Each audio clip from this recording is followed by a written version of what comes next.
Welcome to the Not On My Watch podcast, where real-life issues facing the family and the church are addressed with bold and uncompromising truth. It's time to reject the mediocrity of the day, live courageously in the face of danger, and declare, Not On My Watch. Here are your hosts, Jeff and Rochelle Ferguson.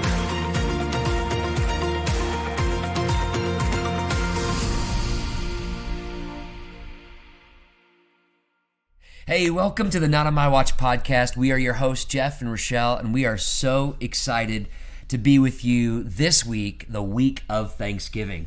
Happy Thanksgiving, by the way. And some people are watching it post-Thanksgiving, so we're Yes. so grateful for you as well. Whenever yeah. you're watching, hey, a couple of quick things, even before we jump into our topic today, which I think is going to be awesome. Check out the new website. It's up. officially ready up to and go. running. www.notonmywatch.co. So .co. And please sign up for our mailing list. We want to connect with you. Share with a friend. It's going to be great. And I want to say thank you. Yes, Thank you so much. so much for listening. Thank you so much for sharing. We've had like a record week. And a big shout out to the state of Minnesota. Up in God's country.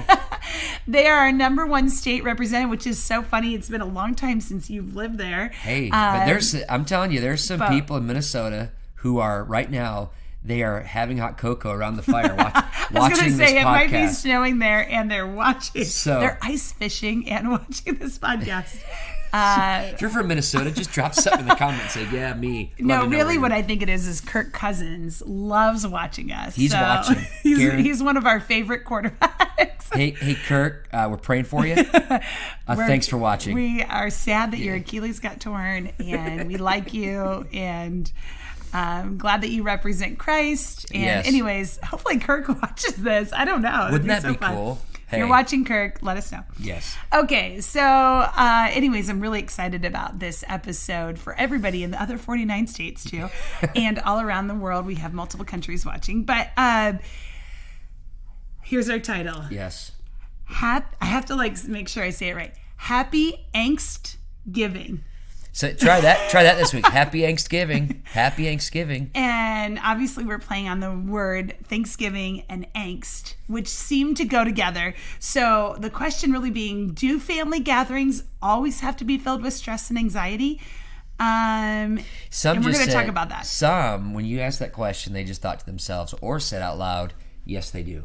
Because that's all they know of maybe holiday celebration. There are some others who say, no, I don't have any angst. Well, I think So- there's probably a lot of people watching who are going, yes, there Yes. is stress, anxiety, all the things, not just surrounding Thanksgiving or Angstgiving, but around Christmas, around the holidays.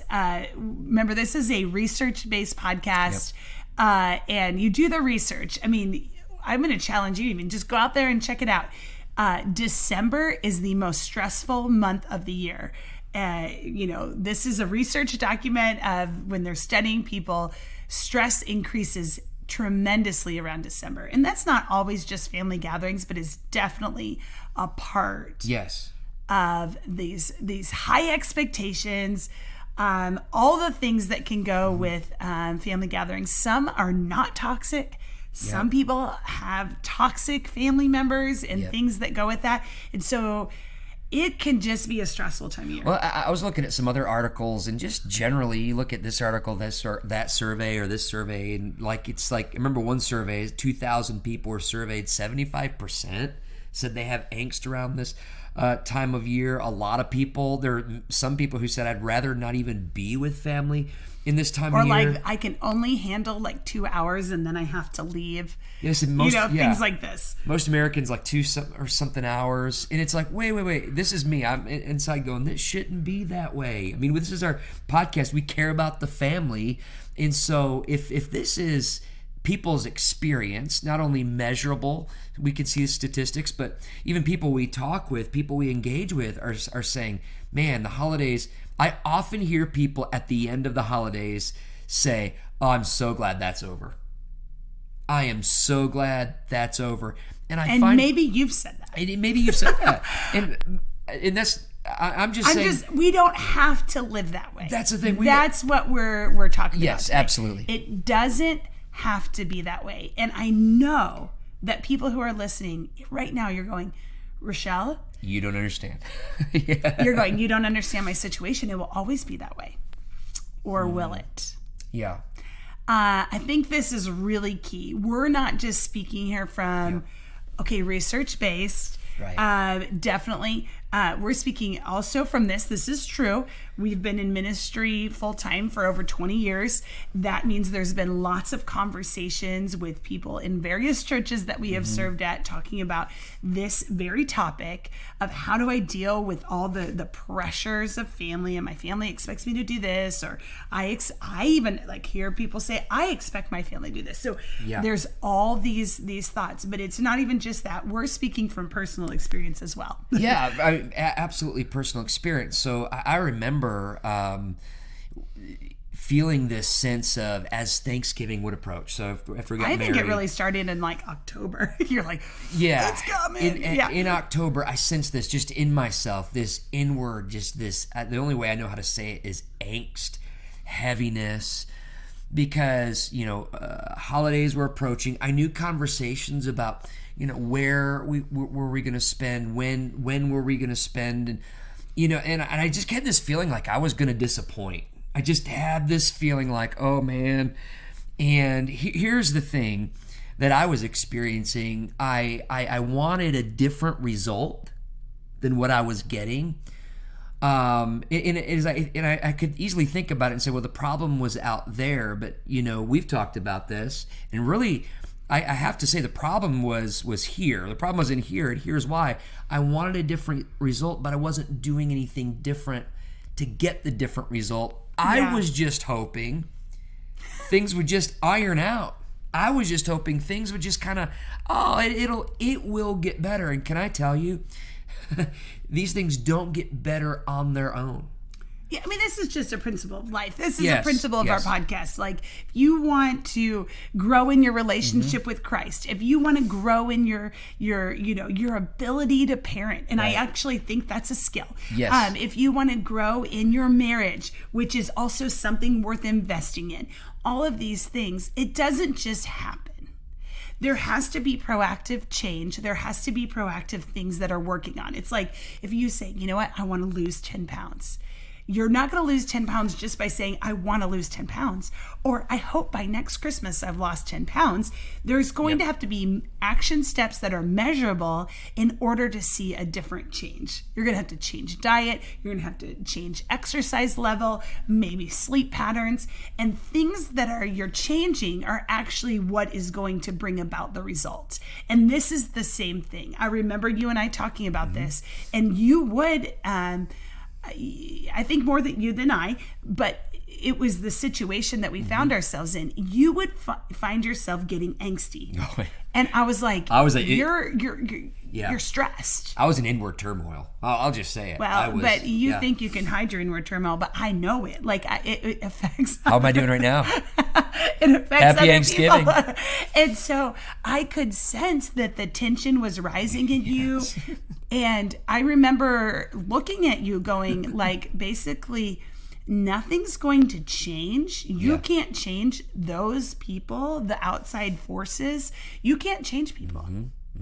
You can pray, but you can't change people. And so the reality is the only person that even Jeff can't change me. Yeah. I mean, I can't change Jeff. I just was challenging and saying the only thing that can change is how you're approaching it. Correct. And I think people would say to that, well, come on.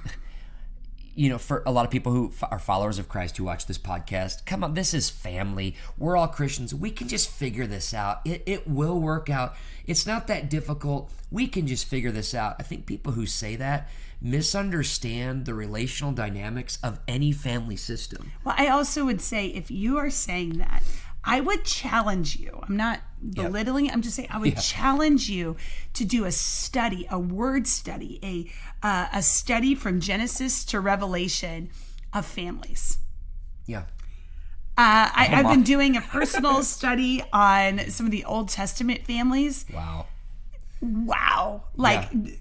I'm not even going to go into it. I want to literally do a whole podcast on Reuben. That's a whole nother thing. And some of you are like, really? We don't even talk about that in scripture. There's something super powerful about that. So I've been studying that and I'm going, things don't just get worked out. Look at King David. Look at seriously, look at the families of the Old Testament. There were some major issues, and it's not, these are things that must be addressed or they will just grow. In fact, one of the reasons of the things that happened in King David's life is because he just didn't deal with things, maybe hoping that they would disappear. And it really impacted people. That passivity is Absolutely. what led to really tragedy in his family. And so this isn't going away. Family takes a whole lot of prayer, energy, strength, I'd say even research. Emotional maturity. Spiritual maturity. All even those in things. healthy situations. So right. So yeah. So here's the deal. How are we going to see a different outcome? That's what this podcast is about. I think you probably agreed at the beginning, but hopefully after even some of these statistics, some of these things we've shared, you're like, yeah, this can be a problem. This can be something that needs addressed. Because we want to turn Angstgiving into Thanksgiving again. Yeah. We don't want there to be angst in Christmas. And so, And I want to even just say that, and then we're going to talk about it at the end of the podcast. Yeah. But you don't live in angst anymore. No, I really don't feel like I live in angst. I'm telling you, we're going to talk about something, I feel like a lot of what we did as well. But when we do these things, when we make these decisions, it's almost like, here is Get life. your peace back in the month of December. You can. You don't have to be the most stressful. There are some real tangible steps that can be taken. And I feel like we could do multiple podcasts on this. This isn't a podcast of don't worry about the gifts or things like that. Although I really feel like that could be a great podcast. Because I think we can get our focus off of why we're even celebrating. Right. But today we're going to just talk about a couple of things about how to bring the thanks back to your Thanksgiving. So do you want to jump into First number one? one is identify what drives your stress. Number one, identify what drives your stress. This is so important because sometimes we don't know why we're angsty. We don't know what drives our stress. And oftentimes what we think drives it doesn't. We Totally agree with that. maybe misdiagnose it. So what we have to do is we have to say, okay, I'm feeling this way. And then why am I feeling this way? And I would even, maybe take out a piece of paper, get with your spouse, talk about it. Why am I feeling this way? And oftentimes maybe that first thing it's that person. That's why. That may not be actually the reason. So I think identifying it, being aware of that is a huge first step rather than kind of moving to a rash decision based upon something that's not the real issue. Or even okay, this will fix it. If we do this, this will fix it. Well, but do you know what the real problem is? Do you know what the real thing is? It's yeah, that's right. We're so worried about having turkey. We're just going to have ham on Thanksgiving, and now our stress will go away. Well, it may not really be what, that the turkey in the oven is really the stressor. It may be, deeper things, and I'm being lighthearted there. But that I think that's so huge is to really, why am I stressed? What is the core issue? Why do I feel such anxiety about going over to this relative's house?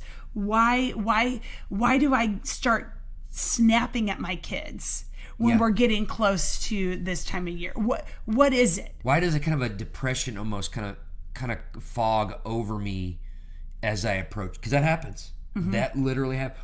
What's the deal here? And I think you're going to find that by, writing it down, introspective, look at yourself, which, I'm not all into that all the time, but I think taking a look at that, I think asking the Lord, going to prayer and say, God, I need you to reveal, I have done this in my own personal life. I feel stressed right now and I'm not even sure why. God, can you help me? I need to identify what is the real issue. And sometimes it's things I'm doing. It's not always somebody else's problem. It's in here.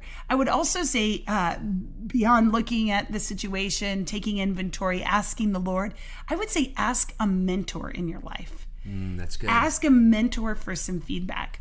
This is not ask your best friend for feedback. And the reason I say that is sometimes your best friend can be clouded for you. Like, Yeah. Oh, they did you wrong. oh yeah, I know what's going on here. It's, Absolutely. I can think of in our particular situation where we have found ourselves feeling angst over certain holiday decisions. We've gone to some trusted pastors in our life, people who have known us for a really long time. Who are, not like they just know a portion, people who know like more of the whole situation. And you go to them and you say, okay, this is how I'm feeling. Can you help? And they're able to say things very clearly. And they're not there to just like make you feel better. Right. They're there to share insight. And I think mentors can help you do that. What is the real issue? Go to some of those people and they can share some of those things. Because Thanksgiving, Christmas, it's a date on a calendar doesn't make you stressed. Well, Thanksgiving makes me stressed. Well, Thanksgiving itself can't. That's impossible. What is it that it's often just a trigger for something deeper. So yes, and so trying to find out what that is, and then you know how to even do this next step. Yeah. Like if you don't know what it is, you're just going to keep going round and round. Yeah. And so find out what it is. Is it, we're trying to go to too many places on this one day?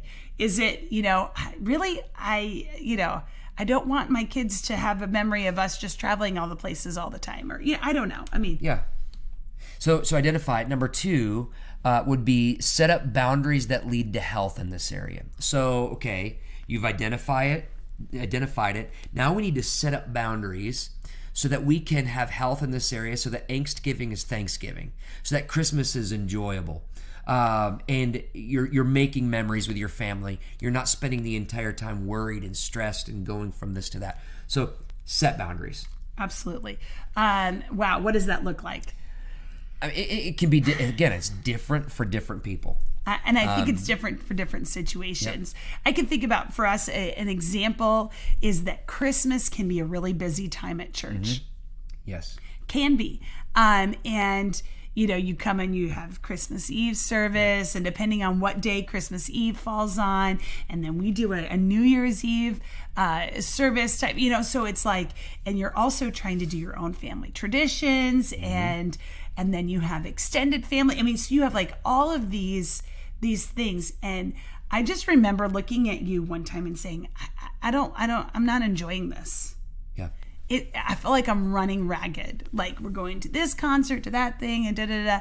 And we just really set up some boundaries. Like these are some things that we will and will not do, so that we don't get to the end of Christmas and go, oh, well, glad that's over. Yeah. Or like, what happened to that? It went so fast, it's over. Like, yes. I think we just want to enjoy this season. And so we have set up some boundaries of some things that we will and will not do. And that's just how it goes. Like, and I enjoy Christmas a lot more. Oh, absolutely. Even some of the things that actually nobody else has input on except for us, like even trying to prepare in advance for some of these events or things at church, so that we're not running up to the day of stressed and going and trying to buy things and all of this. Absolutely. I think we have to come back to the reality that you can do things for your enjoyment. I think some people may feel guilty. Well, should I don't I have to do it just for the family? Can I actually do it just because I want to do it? I mean, so I think maybe there might be some guilt. Like, it's not about my enjoyment; it's about for the benefit of the family. Obviously we want to serve each other. Obviously we want to do that. But this holiday season, you should enjoy each other. You should enjoy your family. It should not be stressful. Anyway. Yes, I agree. So set up some boundaries. We're not going to be able to tell you all those are. Yep. That is for something for you to set up with you, your spouse, or you and your kids, or whatever situation you find yourselves in. But nothing will change if you continue to just live boundary less. Yes. Number 3, do the tough things. And I think really what that is actually following through with the boundaries that you have set up. So you can set up boundaries and say, this is what I will or will not do. This is how it's going to look. But oftentimes we can find ourselves feeling guilted into bending our boundaries. And then it doesn't really become a boundary at all. And I think it's important that healthy adults honor each other's boundaries. So healthy adults, whether they be friends, healthy adults, whether they be parents, sons and daughters, we honor each other's boundaries. We cannot just walk over somebody's boundaries and want to serve them. We have to honor that. I think it's accepting people's yes and accepting people's no, even when we would want them to say a different answer. Really, it's just accepting people's no. Because most people have a great, if you ask me to do something, they say yes, you're like, great. Yeah. I've never seen anybody get mad about somebody saying yes. You learn a lot when somebody says no. Yes. And how do you respond to that no? I mean, you think about this with toddlers, like, when I would tell my kids no, I mean, I'm like, okay, we can see how mature they are when they're able to respond like, oh, okay, like, you're right, Mom, I shouldn't do this, or are we going to pound off? And, it's just the fits look different in 50-year-olds than they do in 5-year-olds. Yeah. But the fit still gets thrown. Yes. And so, I think that's huge, respecting boundaries. That doesn't mean that you can't have some tough conversations. That doesn't mean you can't say, well, I want to challenge this boundary. But all the while knowing that I can't make somebody do anything. In fact, I don't think we should want to make people do things. No, we can't. We shouldn't want to control them or anything. But I think this is a part of doing the tough things, is having the tough conversations, having those conversations with people. You don't want to disappoint them. But the problem is, if you're not telling them the truth, if you're not just being completely honest, and obviously you're kind, we should always live by the fruit of the Spirit. If we're not doing that, we're not being honest. So we need to be honest. We need to be transparent and have people understand where we're coming from. So, well, I remember, we were married for 5 years before we had children. Mm-hmm. And so, whether this is right or wrong, I don't know. I'm just saying, in those 5 years, I wasn't as concerned, like, what Christmas morning looked like for you and I. Like, we weren't like, oh, we got to make sure to get up and do this tradition. Yeah. I was just kind of like, oh, I didn't care if I opened my stockings and my jammies or not. Yeah, and we always had Christmas Eve services as staff pastors. And so, it was a different schedule. But I remember when we had children the first year. And I remember I tried to live that first year really like the same as I had the year prior. And I just remember at the end, I'm going, I don't want to do this. Like, I want for my children to set up a tradition where they wake up in our home on Christmas morning, and they go and do their stockings, and we do that. And so we just made a decision. I don't think anybody was mad about it, but we just made a decision like, hey, this is what we're going to do. Christmas morning, we're always going to be in our home, opening the stockings and doing the things. And it was great. It is great. Yeah. We have been able to do that tradition every year. I know that will eventually change when our kids themselves go and get, married and start traditions of their own. But I just think setting up those boundaries and saying, this is what we are going to do. And we've done that for the last 14 years. And I'm so glad we have. Oh, absolutely. I'm so glad. And, I'm glad that we even just set up that boundary. Again, I don't think anybody was mad about it, but it was just setting it up, saying this is what we're going to do. Well, I think that's a way of thinking generationally too. We're thinking about how to set up traditions with our family and our immediate family. What is that like? We want our kids to enjoy holidays, not their thought of holidays to be just going everywhere, but just kind of chilling out and having fun with their mom and dad. So, yeah. And I recognize it's a season. Absolutely, it's definitely a season. It's a season. So I think the last point. Yes. Okay, so we've said, figure out what it is, set up the boundaries, do the tough things, but then I think lastly, envision a different future. I think I really want to speak back to when we started the podcast. When it's like I could hear you thinking, "This is great. My situation will never change." And I would say, as long as you live in that place, you're right. Yeah. As long as that is your mode of thinking that it will never change, you are correct. But can I just challenge you a little bit? Yeah. Can we challenge you a little bit? Have a different future. Envision a different future. You are right. If nothing changes, you will continue to have the same situation. But if you can make decisions today, literally today, Yes. you could make decisions today that you will see the fruit of those decisions in the future. And I think envisioning a different future, maybe saying no to some things, maybe saying yes to some additional things, maybe it's a necessary ending. Yeah. Maybe you need to say, I'm no longer going to do this. And it's an ending of this, or an ending of feeling this way, or I will no longer engage in these conversations. I'm just telling you, when you do that, there will be freedom. You can have a different future. It doesn't always have to be this way. And I think this begins even just with the small thought that what you just said, it doesn't have to be this way. You mean it doesn't have to be stressful? I can look forward to what maybe what I've always wanted to do, and on these holidays, and some things I want to set up with my family. Even that thought begins you thinking down that. And I will say this: maybe you need to surround yourself with other mentors who push you in that direction as well. Oh, I absolutely. People in your life who are going to hold you accountable and say, you want this different future, but what are you doing? But you're doing to get the there? Same things. And it's like doing the same things over and over again, expecting a different result. Yeah. Is the definition of insanity. And it's just true. It's true with Yes. this. I mean, I think about this with Christmas. There, for a lot of people in the I don't know, the economic situation we find ourselves in, I mean, everything's crazy expensive. And money is tight. You don't always have to buy gifts for everybody. Yeah. Like, envision a different future. Yes. In fact, if you're going into debt to buy gifts for people you see once a year, why? And somebody said, well, you don't understand how someone will react if I don't. Whoa, wait. Is our relationship based upon a gift, or based upon the actual kind of meat we have for this?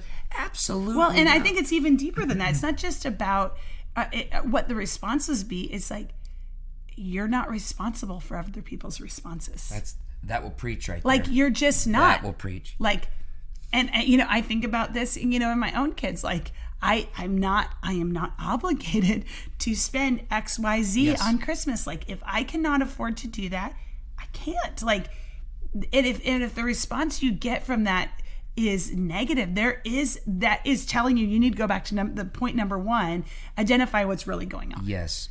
And so this isn't just where you spend your holidays, but it's the stress of all the things. It's okay to have a simple Thanksgiving. Yes. It is okay to have a simple Christmas.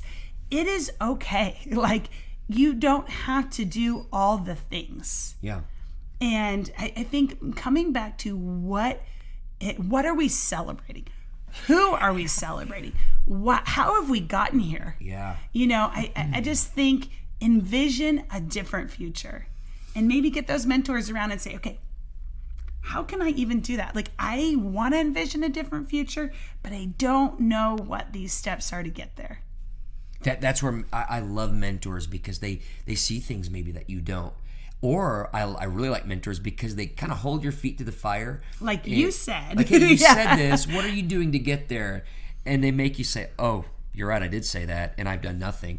So I need to get going on this. And so we want to encourage you, hey, let's turn Angstgiving into Thanksgiving, and just eliminate, go about. It's not going to be done overnight.